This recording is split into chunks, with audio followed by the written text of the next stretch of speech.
And then I'll let Zach start sharing some of the initial things. Are there questions yet in the chat? No, not yet. Sarah, I appreciate that, posting that in the chat, that you've already started using it with your teaching. I'm curious about if you have used this, if you've been using the board already in your teaching and actually using it, not just as the projection unit, but using it in your board in the teaching, go ahead and put a 1, just a 1 in the chat to let us know some of the people that have started to use the actual teaching elements of this board. That'll just give us an idea of where we're at.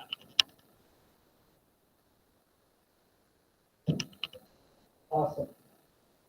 All right, if you can hear me, you should. I'm going to try my best to talk pretty loud. So a couple things. If you see me run to the back, it's because I'm also doing a live stream for the high school at the same time. So sorry if I just disappear for a half second.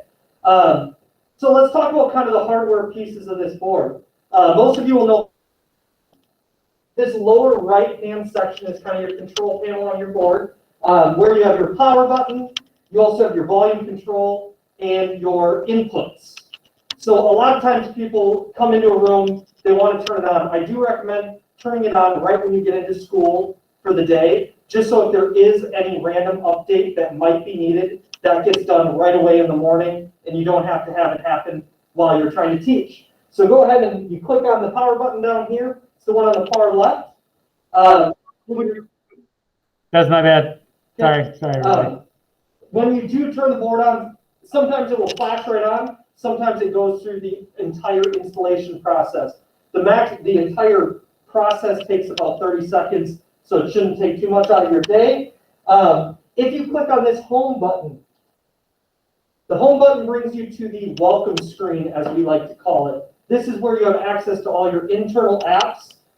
But if it does turn onto this and you want to show your computer, there will be an HDMI logo in the lower left-hand corner for both of the different looks.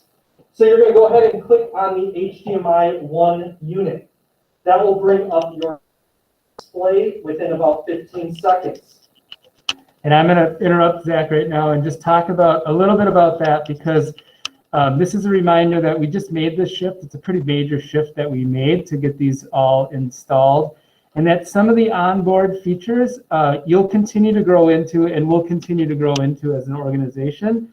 But again, like I said, for now, we're really focused on interactive in how you can use it for teaching at the front of the room, because we recognize that the kids are not going to have a lot of ability to move around the room, and that the actual interaction with the kiddos at the front of the board might be limited too. So most of what you're going to do to begin, like 90% of what you're going to do to begin, is to use the HDMI 1 input. You're going to use your computer-based input on the board and not the actual hardware that's built into the board.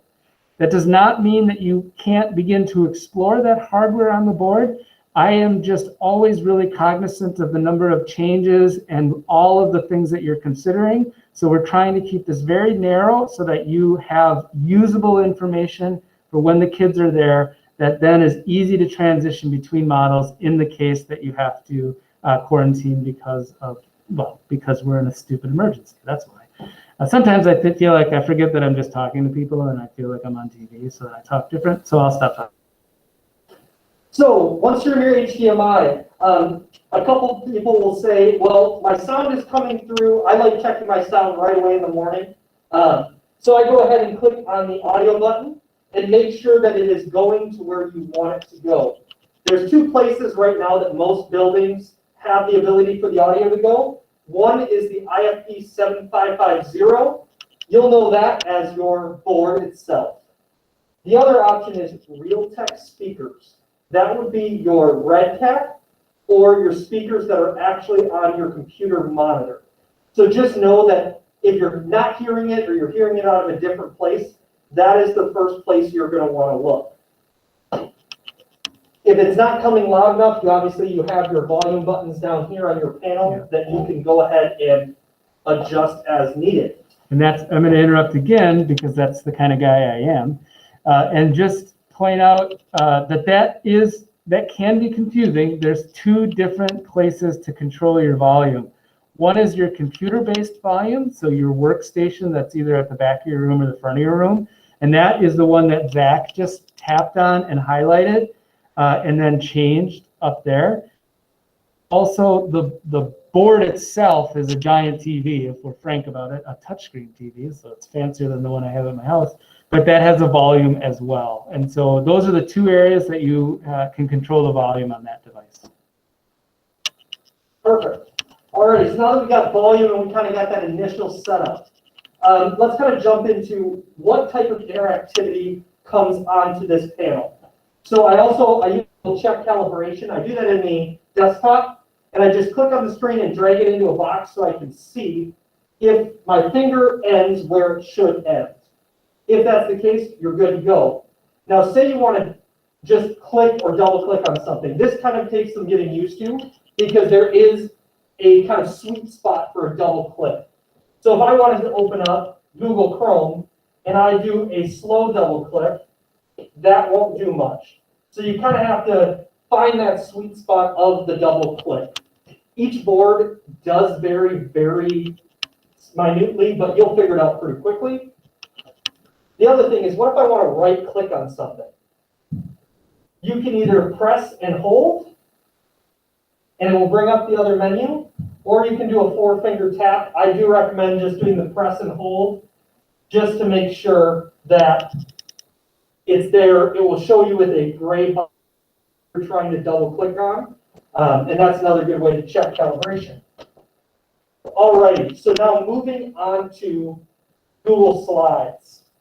So what we've done here is we have opened a Google Slide into full screen, and then we use that little icon to make it just the full screen of the browser. The reason why I like doing that is because I still have access to all my other tabs.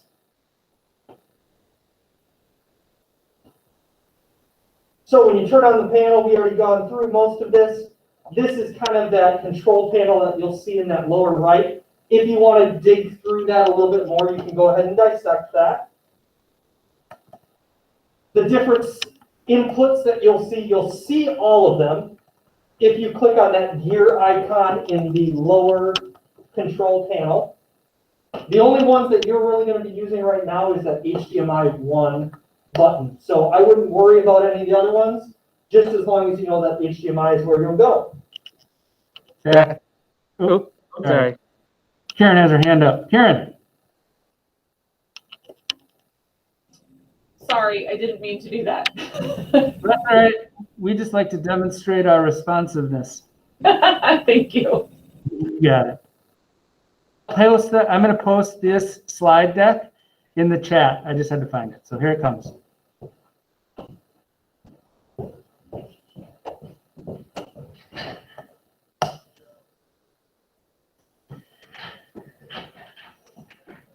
All right, Zach has gone to help out with the live stream.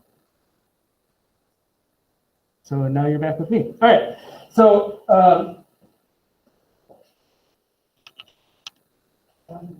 swipe up from the bottom edge of the screen.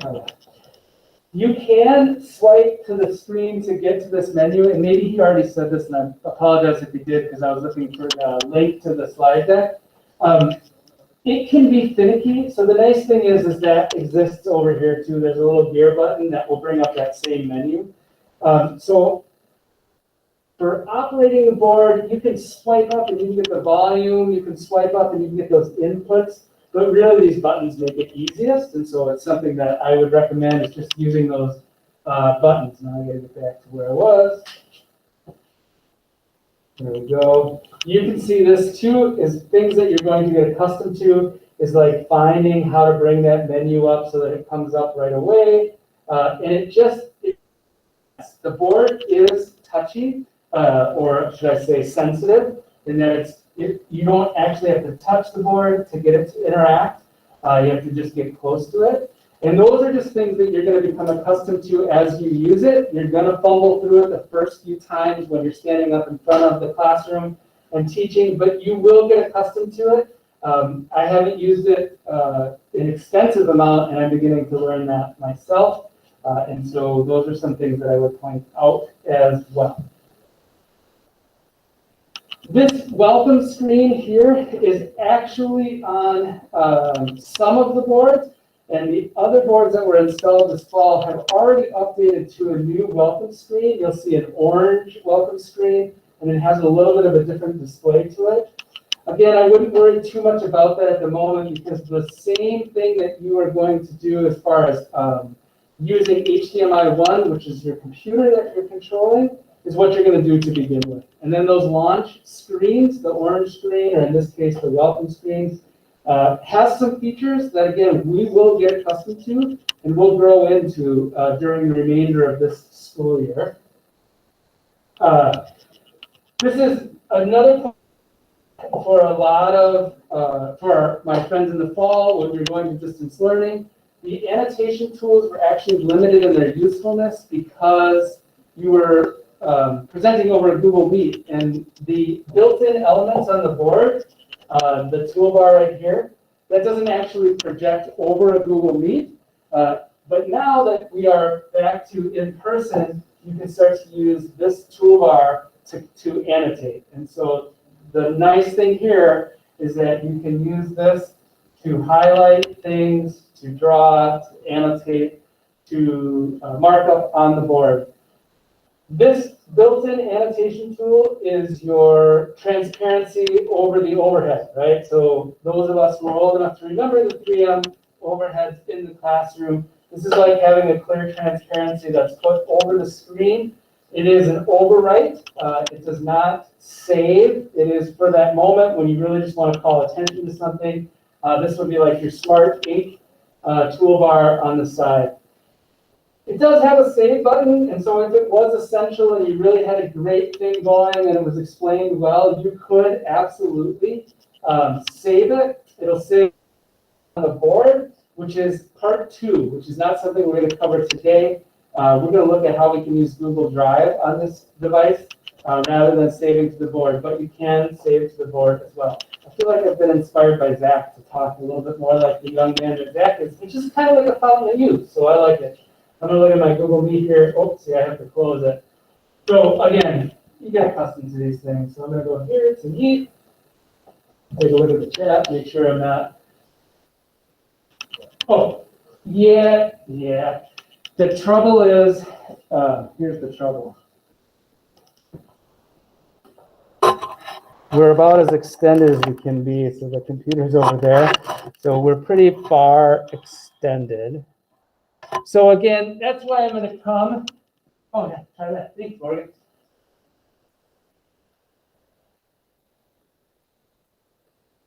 that make it better? Now, oh wait, can you see now better? If you pin me, it's a little bit easier to see. Okay, so here's what I'm going to do too. I'm going to switch because this is the distance learning model, and you all have your cameras much closer. But now, of course, what I can do, because we're here, is I'm going to present from my tab. I'm going to go to the Viewsonic. So now this should be bigger, and now you can see this. That makes it better for you. Let's see. Okay. Yes, Sean, thank you. That does help a lot. Yeah, sorry. Or a little bit, I guess. It might just be my old eyes, too. Yeah, it could be any number of things, like we're in the midst of it. Let's just all blame it on the pandemic. Okay, so here, again, I'm not going to go over all of these things. The return icon, home menu, display all apps in use. Most of these things, these are all down on the toolbar. You are really going to use just a few primary things. And so I think for the hardware itself for today, the most important thing was to know, the power button, switching the inputs, and getting to be able to interact with the board. You see me like doing a little tap dance there? Because I was just wondering when that was going to be done and do that. I should look at you. Is it getting hot in here? It might just be me. I get hot sometimes. You don't get nervous. All right, so I also talk to myself. So the big winner here that I really want to make sure that you're all aware of is the built-in software. Zach, can you start typing myviewboard.com? So there is software built into the board called My View Board, and there's My View Board Lite, and that is, hold on, that is your digital whiteboard. That is, if I go in, pull up the internal player, I can open up this service called My View Board, and this is going to open up this digital whiteboard on the device. What I did was I pulled up from the bottom, I opened the launcher. What we've been saying is you're going to stay on HDMI 1, and I added the embedded player, so the hardware that's on the actual device itself. In that hardware comes this software, which is your interactive whiteboard software. This is your the one that's most adjacent to Smart or Promethean, because it will allow you to lay lessons out. The challenge with this for right now, this is on this board. And so if you had to work from home, you wouldn't be able to access the items that you were doing on this board. This exists. It has some more features in it. The web-based version is a really good version of this. Doesn't have all the same bells and whistles. The interactive elements right now would rely on what's mostly in Google Slides, and then we're going to start to trickle those in. There are more interactive elements available in the built-in hardware, but again, with all of the various changes we're going through, we're going to stick with the web-based version for now. The nice thing is the web-based version and this built-in version both use the same file structure. And so if you create something in the web version, you'll actually be able to open it up in this version. Another thing that this popped up as if I planned it, another reason why we're moving slowly into the hardware on here is because we got all of these installed very quickly, and we have a layer of management to connect to these that we haven't yet connected. And so like these software updates and things, we have control over that, but it's not all set up yet because we really just were rushing to get them installed. So I'm going to pull back up from the bottom of the middle. I'm going to look at the HDMI 1, and I'm going to go back to my workstation, my computer workstation. Myviewboard.com, if I helped get you set up, I logged you in right away. It connects to your Google account. I'm actually going to sign them out so you can see. If you go to myviewboard.com, you're going to click sign in. Even if you haven't used it yet, you don't have to click sign up because we already pre-registered all of our Edina addresses. So you're going to click sign in, and then you're going to sign in with Google. If you've never done it before, it's going to ask you like 5 questions. What do you do? Elementary, teacher, size of your organization, where you're at. Once you answer those 5 questions, you'll be brought back to this dashboard right here. This dashboard then is, the nice thing here, of course, is I'm going to go back here, and I'm going to present now, and I'm going to present a tab, and I'm going to present my view board. So now you have a full view of this piece so you can see it. So the classroom is kind of cool. We're going to worry about it later. I'll talk more about that perhaps. It's an early access item. So again, in the spirit of all some few, so working for all of you to be able to teach in your classroom, I'm going to focus on just the whiteboard. If you're my Sun crew that's like, I'm ready to go, I'm going to check this out, go ahead and check it out. What my reticence is this early access thing at the bottom is like, I want to wait till that goes away before I start making sure you all know how to use it, because maybe it's going to change. This right here, this whiteboard piece is going to, it's done. That's a baked software that you can use. So here's a digital whiteboard. There's not a lot of... share the tab. Oh, share this tab instead. There we go. Here's our digital whiteboard. Those toolbars on the side are very similar to the ones that are in the embedded player. They're a little bit more limited. There's not quite as many options. But in most cases, this is going to meet the needs that you have. You can change the background over here. You can add a different background. There are included backgrounds that come with it, so you can look through and see some of the backgrounds that are already in there. You can also import a background. So if you scroll all the way to the bottom, you can do an image search. You can import from your Google Drive. And so if you have a background image that you like, you can include that. And then you can change the color of it too, which is kind of fun because you don't have to have everything just be plain white because we are, because we can do that. Why wouldn't we add color when we can't? So I'm going to apply this page. Now this is blue. Okay. So you have some control over that. You can include those images.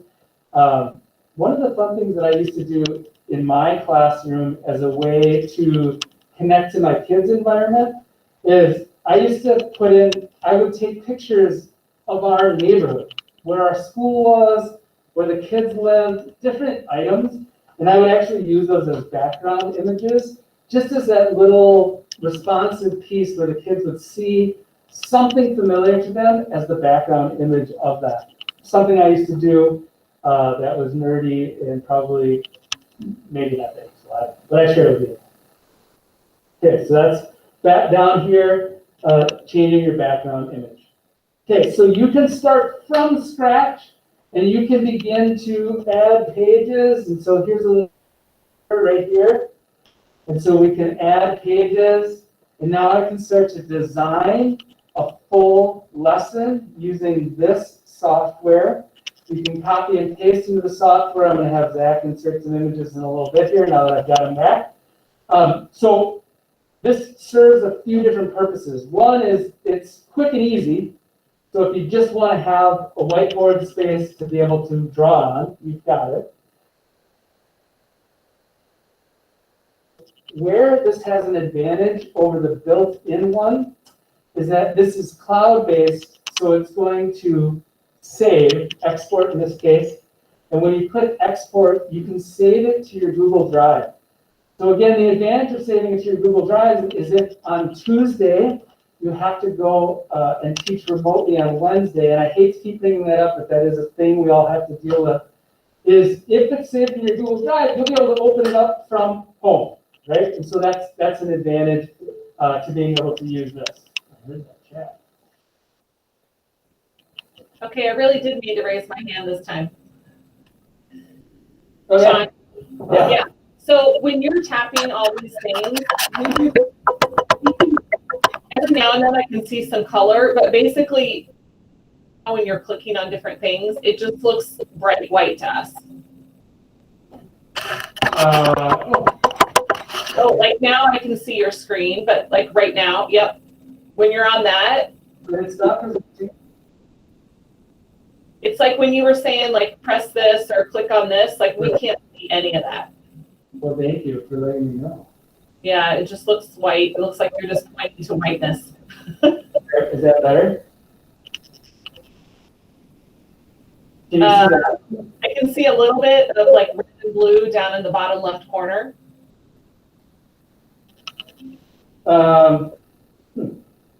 I should be presenting this tab, so I feel like you should be able to see the whole screen, and I'm seeing that I should actually be little. Is it just because like the background is too bright white or something? Is that why we can't see it? Oh, somebody said they can see it now. So I can hop in just so Sean can kind of do some troubleshooting. But so I'm guessing what you're seeing is because this background is so white, you're going to see way more white. So what I'm going to do is I'm going to drop that background by using that little icon that looks like a little picture. You should be able to see it now that I'm sharing the tab, what's on my screen. So there's this little icon down at the bottom that looks like a little kind of Hold on, image. pause for 1 second there, Zach. So if you should be seeing the actual that we're interacting with right now, and then Zach should be just a little picture in the corner. Is that not how that's going? I don't want to keep charging on and not have you be able to see the actual software that we're talking about. I can see the screen that he's sharing. So I can see the whole thing. And I saw like when you were changing the background and everything, so it's working on my end. But before, when you were presenting, Sean, Uh-huh. I think you thought you were sharing it, but you weren't sharing. I mean, I couldn't see anything at Yeah, all.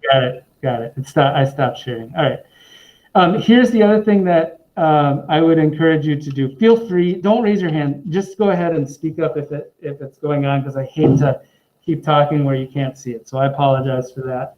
So I believe now you should be able to see the black box with the page sorter at the bottom, and then on the left-hand side, the menu items of icons. That should be the primary thing that you're seeing in the display window. Is that right?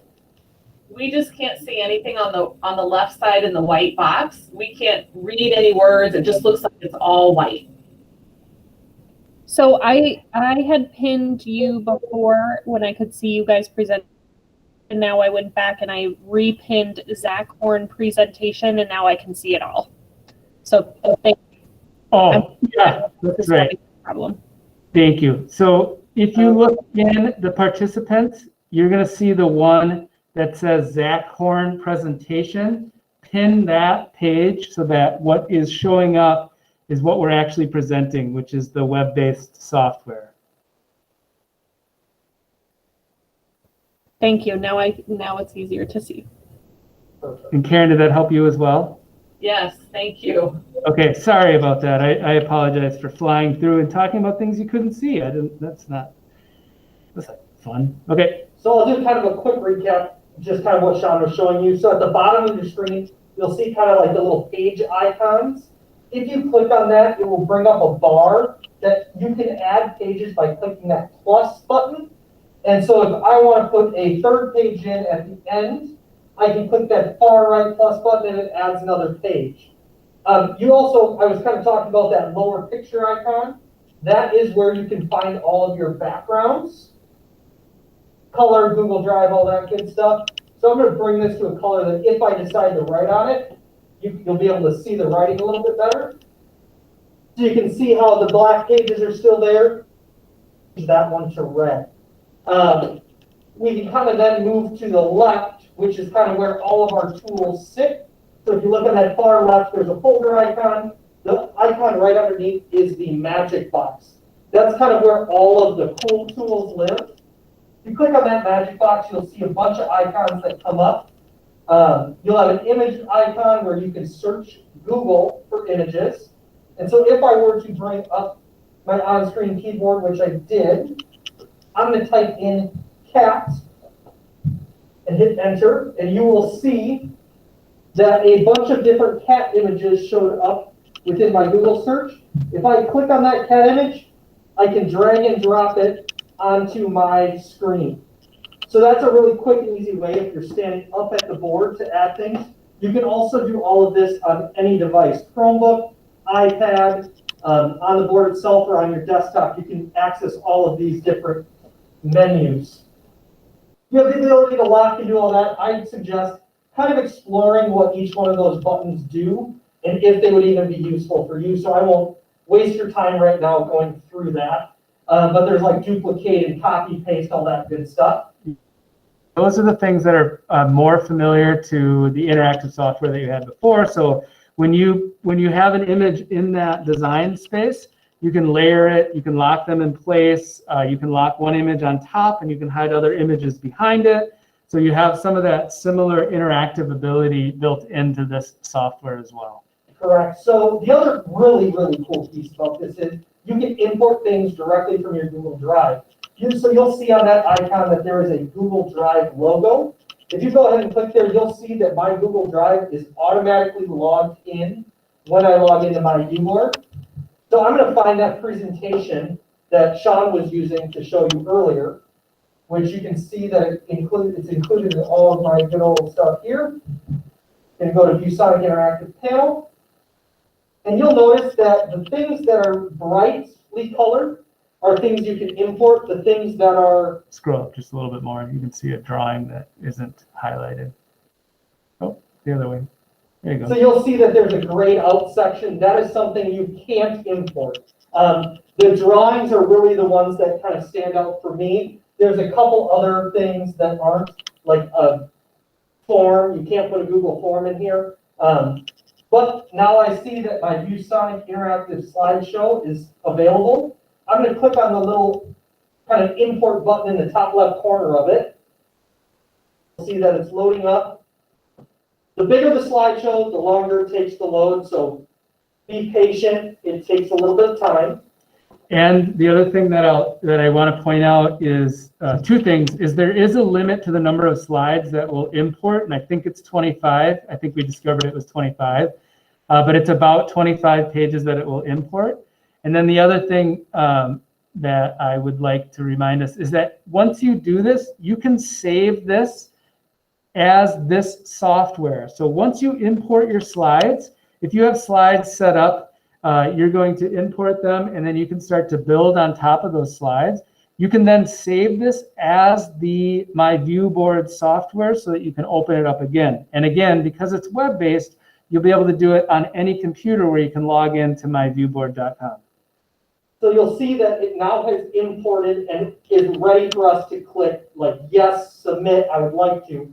You can uncheck. You'll notice that all of these are checked right now. So if you have a slide in there that you absolutely don't need, you can go ahead and uncheck it. For now, I'm going to import everything.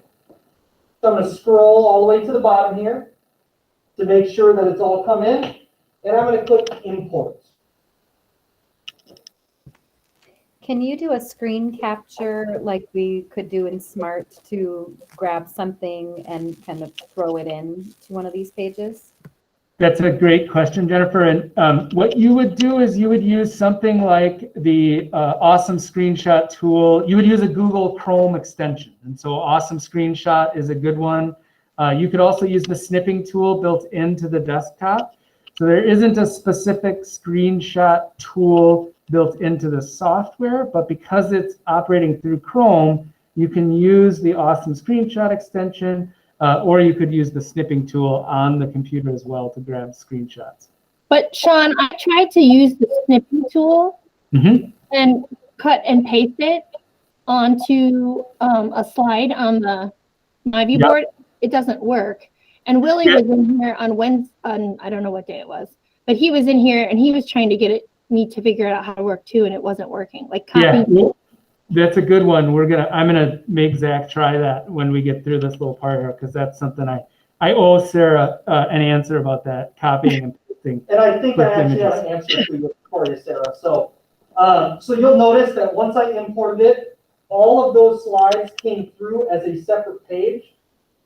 I go and I click the next page button. You'll see that I'm scrolling through the slides. Like Sean said earlier, these images are now flat, so if you have any interactive pieces on it, it is just going to come through as kind of a PDF looking format where you can't really drag and drop things on the slide. So that's just something to be aware of. So and how I did that was Magic Box going into my Google Drive and then kind of finding the file and adding it. The kind of slick feature that I like is the fact that I can add a YouTube video directly to this, so you can play over the top. You do the same thing, you find the YouTube icon, you go ahead and open your on screen, and you type in whatever you're searching for. I don't think you're in the search box. I like searching for cats, apparently. So I went up here and I found that I really like this cat keeps ringing the bell. I'm going to click, hold, drag and drop, and now you'll notice that I have a YouTube video right on top of the slide. The one caveat is it doesn't play. You'll notice in the very bottom that there's a little play icon. I call it my present button. And when I click it, the sides of the screen turn black. So that will tell you if you are in, the sides of the screen will be a light gray or you're probably seeing white. If I click that present button, it now turns black. Now, if I were to go click that play button, you'll be able to see and hear the YouTube video that is playing. I want to get rid of it, so I'm going to go back to the edit. I'm going to click on my select tool, and I'm going to delete that video. And that is another one of those features that were common in Smart and Promethean. I don't know how much you actually did it. When I had my Active Inspire, I was always in design mode, and I rarely switched over to present mode because design mode just had more options. But this is the equivalent of switching between design mode and present mode in those other softwares. And so if you go into present mode, you have the limited annotation tools. You still have the pen. You have the hand so that you can move items around the space, and then you can interact with the video. But the design mode, you have more features, right? So you've got more that you can call upon in the design mode. All right, so I'm going to add a new fresh page here. Sarah asks, can you write over the Google Slides? And Yes. you can. So if I go back over to the Google Slides and I stay in edit mode, again, like Sean said, I would spend most of my time in design or edit mode, but I can go ahead and select that pen. We'll make it a color you can see like red, and I can come over and I can write right over the top of a Google slideshow. And then again, if I want to erase it, I can go ahead and erase. The cool thing about this eraser is it's kind of similar to Smart, where it erases a brush stroke. So if I were to write 3 lines and I want to erase the center line, I just have to touch that center line and it will go away. Good. The other cool feature is if you double click on any of these, so and by double click I mean you tap one more time, there is a couple different options within these pens. So I have a highlighter feature. I also have kind of it's a texture pen. I don't see many people using it. The cool one that I like showing you elementary teachers are the AI pens. So the cool thing about the AI is if you're really bad at drawing, it draws for you. So again, I like cats. So I'm going to draw a cat. And you'll see that there's multiple images that I can click and drag, and now I have a little cat on my screen, and my kids won't laugh at my drawing. Well, my kid would, but. So that's kind of it's a feature that you maybe not use a bunch, but it's something that's nice to know about. Yeah, so Zach asked a good question. Zach Crowell did.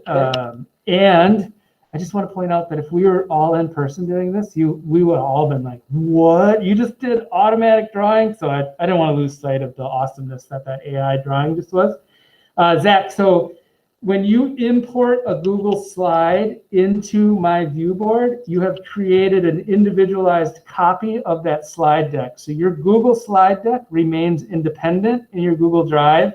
And then when you import it, it's been converted to the software that is embedded in this item. And so then if you don't save it, the annotations won't be saved. But like I was trying to say before, I realized I wasn't presenting, is if you click on that folder icon on the top, you can export to QB, which is the same as save as, and then you can save this file to your Google Drive. And if you save this file to your Google Drive, then it's going to save the annotations, changes that you made, and that sort of thing. And you'll be able to open it again from a web-based device. And so if you're, your Chromebook at home, you'll be able to do it. And so does that answer that question?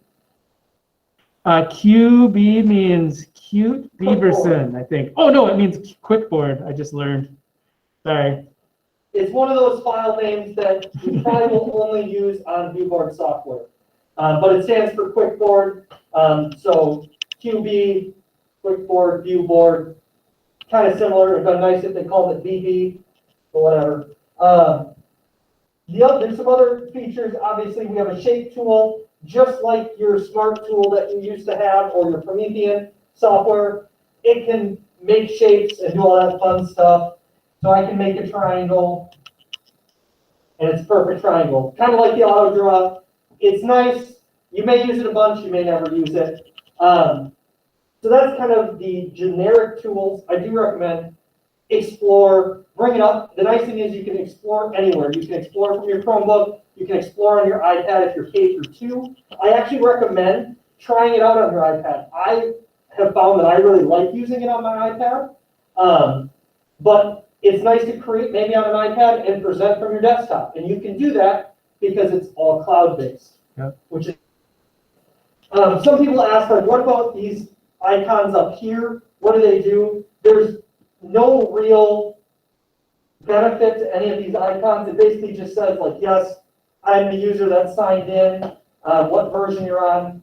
Nothing here really is going to affect your daily teaching, but I do like calling that out as just kind of ignore that top right toolbar. I'm trying to think of other questions. That, I think that really definitely covers the fundamentals of the fundamentals, the things that you're going to need in order to be able to use this in your classroom as you get started. Now, we've just made this shift. Ideally, this is like a 10-year shift, and so we're going to be using interactive panels, these interactive panels for a period of time. And so this is the 100 level training of this.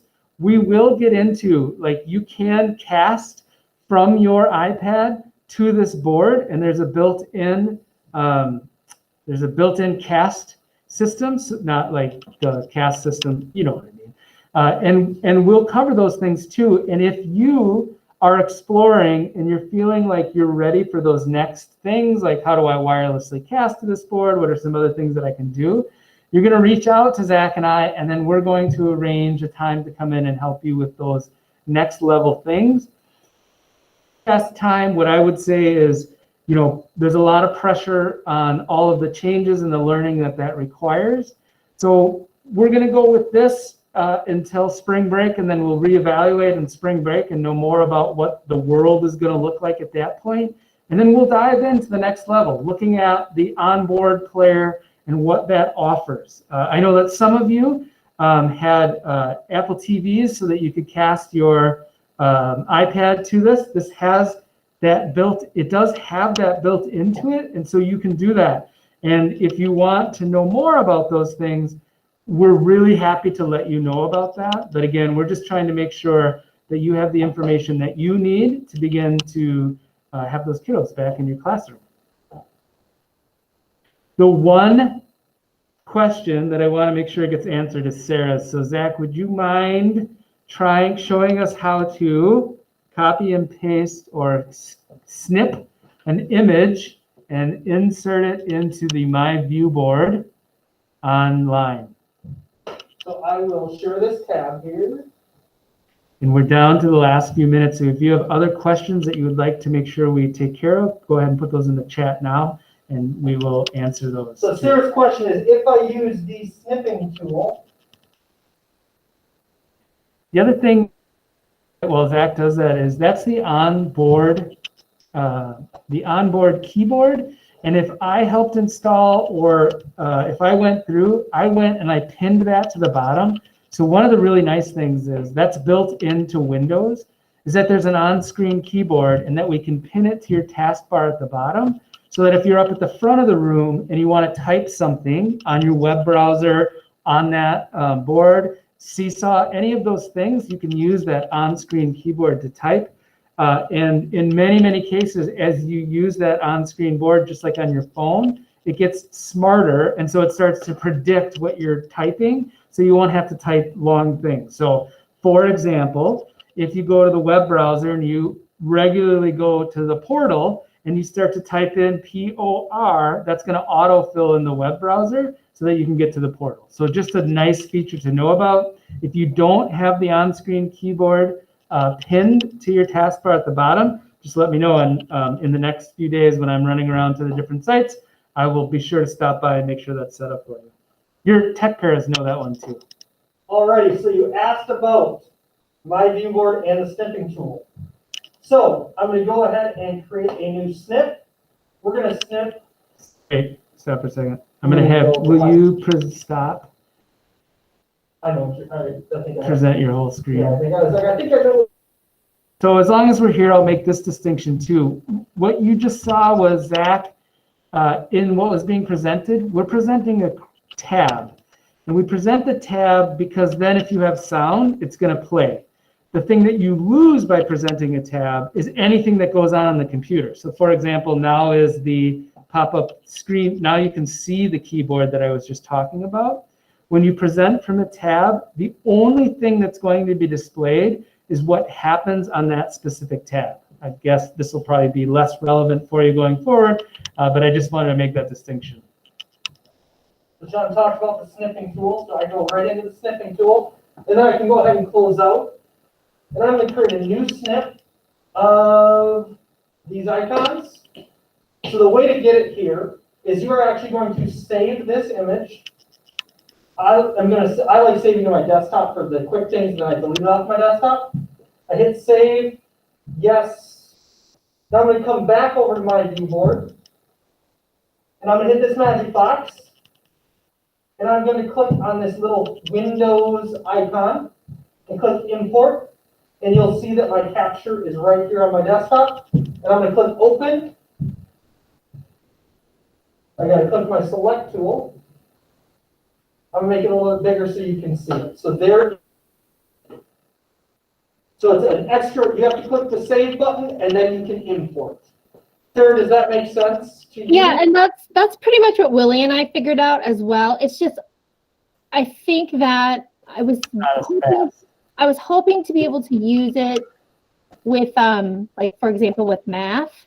Yeah. And maybe snipping some things from math in focus. And it just seems like that's a lot of, Yeah.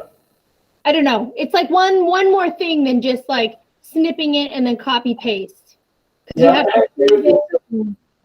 It doesn't feel like I'd be able to do it with a lot of things. Yeah. No, I hear what you're saying. So I'm going to continue to explore and see. Unless I guess I could snip onto, I was thinking about this, and I guess I could snip onto, create a Google slide with the math lessons and snip onto there, and then import it? Yeah, and then import the Google slides. That would work. No, I don't think that's going to do it. So, because as long as I can write over the Google slides, I think that feels better. I think that seems like the better option. There's no paste on that's a it. good, Sarah, that's a good problem. I don't know what you're looking for. I'll dig into that and keep trying to figure out if there's a faster way to do that. Okay. Yeah, I was like, the way that you and Willie figured out is probably the fastest that I know of right now. Katie asked, can she put her IP mode? Can she connect her IP mode to the USBs in the board? That's what Katie asked. So the answer is yes, in short. There is a specific, and Katie, what school are you at? Countryside. So there is a specific port in the back of the board that is for the camera, and it's, by back of the board, I mean the side. What I am actually going to be over at Countryside soonish, today and or I should say tomorrow and Friday. Let's connect on that and make sure that we find a efficient way to do it. There is a way to do it. I just want to make sure that before I tell all of you one way, I want to make sure that that way actually works. But there's a software called Visualizer on the board itself that you can show your document camera naturally from the board. Yeah, there's actually a button, or on the lower it says camera port. So that's where you would plug in that camera. I'm trying to trick this to do it. I don't know. Are there any other questions? Sarah's got me down a rabbit hole now. I'm trying to figure this out. I love that. 314 should be your first stop. When I'm at Countryside, it will definitely be up in the top list. And yes, Jennifer, there are a couple of things that are a little bit more steps than I would like. And I think that we can stop presenting, I suppose. I think